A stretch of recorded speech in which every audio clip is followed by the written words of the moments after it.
नमस्कार। मैं आचार्य दीपक शर्मा आपका स्वागत करता हूं। जैसा आप सबको पता है कि 15 जनवरी को मकर संक्रांति का शुभ पर्व जो है वो शुरू हो रहा है।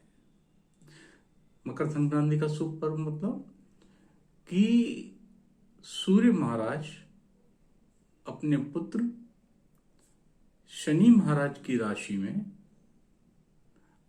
आ रहे हैं और उत्तरायण हो रहे हैं। उत्तरायण मतलब देवताओं का दिन, दक्षिणायन देवताओं की रात्रि होती है, सभी शुभ कार्य करने की बेला। अब मकर संक्रांति का महात्म हमें समझने के लिए कि कितना बड़ा पर्व है, जो आज की डेट में, आज की तारीख में हमारी सनातन संस्कृति में एक तरीके से विलुप्त सा होता जा रहा है। बस एक ट्रेडिशनल तौर पे मनाया जा रहा है कि हाँ भाई मकर संक्रांति मनानी है, जिसको खिचड़ी भी कहते हैं, पोंगल भी कहते हैं, ओणम भी कहते हैं। भिन्न भिन्न तरीके से, अलग अलग तरीके से अलग अलग स्टेट में इसका नाम दिया जाता है। असम में बिहू वगैरह शुरू होता है। अब इस दिन गंगा जी भागीरथ के पीछे चलते चलते देवलोक से भूलोक पर कपिल ऋषि जो है, कपिल मुनि ऋषि का आश्रम जो है, उससे होते हुए गंगा सागर में जाके समाहित हुई। एक तो इसका महात्म्य है।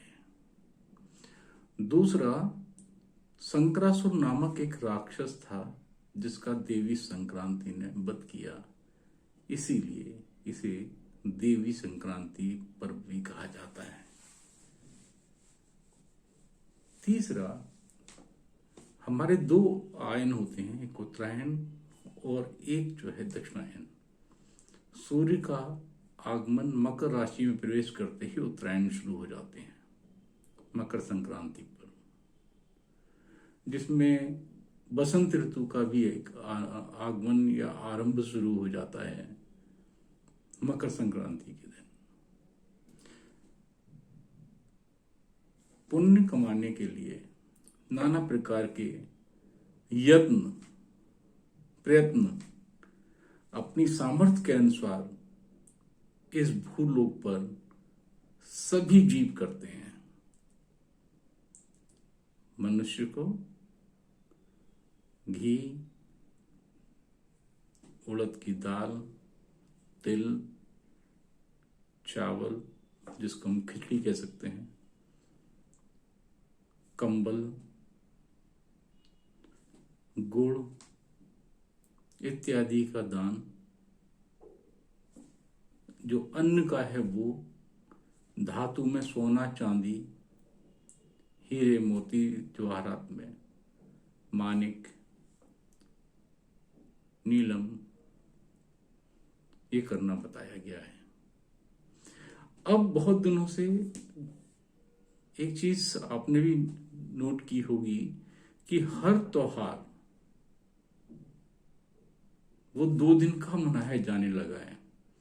कोई 14 तारीख को मना रहा है, कोई 15 तारीख को मना रहा है, जबकि हमारे सनातन धर्म में वैदिक संस्कृति के अनुसार कोई भी पर्व तब मनाया जाता है जब उसकी उदय तिथि हो, मतलब सूर्य के उदय होने पर जो तिथि में पर्व पड़ता है वो मनाया जाता है। इसमें तिथि क्षय, तिथि वृद्धि का नियम अलग है, उसको इसमें समाहित ना करें।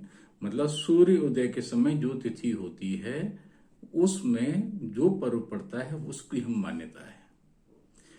14 जनवरी 2023 को रात को 8:45 पर सूर्य का संचार, सूर्य का गोचर मकर राशि के अंदर होगा, जो कि रात्रि काल है। इसलिए 14 जनवरी 2023 को मकर संक्रांति मनाने का कोई औचित्य ही नहीं है। मकर संक्रांति का सही समय 15 जनवरी 2023 को मनाने का है। दिन रविवार का है, सूर्य का ही दिन है, हस्त नक्षत्र है, चंद्रमा जो है तुला राशि में, जो कि शुक्र की राशि है, उसमें संचारित हो रहा है। अब इस योग में देसी घी का हलवा, सूजी का या आटे का भी देने का इस योग में एक महात्मा आ जाता है।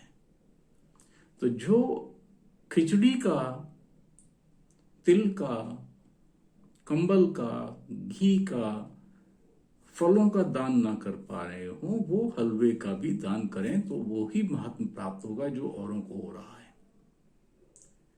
इस तिथि का वर्णन महाभारत काल में भी है। आपको ध्यान होगा कि जब भीष्म पितामह को वान शैया पर लेटे हुए थे तो अपने प्राण नहीं त्यागे थे। उन्होंने कहा था कि जब सूर्य उत्तरायण हो जाएंगे तब मैं अपने प्राणों की स्वेच्छा से त्याग करूंगा, और हुआ भी वही। हमारे यहाँ जो 6 ऋतु हैं वो हम हर ऋतु 2 महीनों के लिए बटी हुई है। बसंत ऋतु का आगमन हो जाता है, मौसम खुशगवार होना शुरू हो जाता है। माघी भी कहते हैं इस माह को। इसमें गंगा स्नान करना अपने आप में एक बहुत बड़ा पुण्य है। इसीलिए आपने देखा होगा जहां जहां गंगा जी हैं वहां वहां पर मेले लगते हैं उनके घाटों पर। पहले क्या, अभी भी प्रयागराज में त्रिवेणी पर, गंगा सागर में, कलकत्ता में जो आज की पश्चिम बंगाल में है, वहां पर नहाने का, स्नान करने का एक अलग ही महत्व है, इसका अलग ही महात्मा है। राजा हर्षवर्धन अपने समय में जब भी प्रयागराज मकर संक्रांति पे आते थे तो अपना सर्वस्व जो है दान करके चले जाते थे। ये आपने पढ़ा भी होगा। राजा विक्रमादित्य, सब जितने भी महापुरुष, महाराजा, राजा, देव, संत, ऋषि हुए हैं, सब ने इसका वर्णन अपने अपने तरीके से, अपने अपनी श्रद्धा से किया है। अगर आप किसी भी कारणवश गंगा नहीं जा पा रहे हैं, गंगा स्नान के लिए नहीं जा पा रहे हैं, तो अपने घर में प्रातःकाल स्नान के समय कुछ जल की बूंदें, गंगा जल की बूंदें अपने जो स्नान पात्र है उसमें डालकर स्नान करें, ध्यान करें सूर्योदय के से पहले, और सूर्य पूरा परिपक्व होने से पहले सूर्य को जल दें।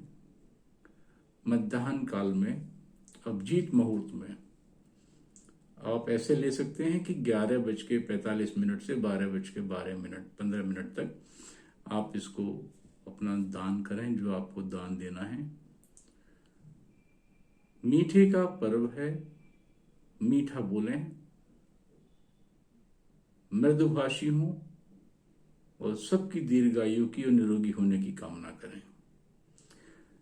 बहुत बड़ा पर्व है। ये ध्यान रखिए कि सूर्य भगवान के पुत्र हैं शनि, और जब शनि के घर में सूर्य आते हैं, मतलब पिता अपने पुत्र के घर में आता है, तो खाली हाथ नहीं आता। मान सम्मान, धन दौलत, प्यार, उपहार सब लेके आता है। इसे भाग्योदय का भी एक काल कह सकते हैं। मेरी आप सबसे नम्र विनती है, निवेदन है कि इस बेला को बहुत ही अध्यात्म से, प्यार से, प्रेम से, सौहार्द से मनाएं। धन्यवाद।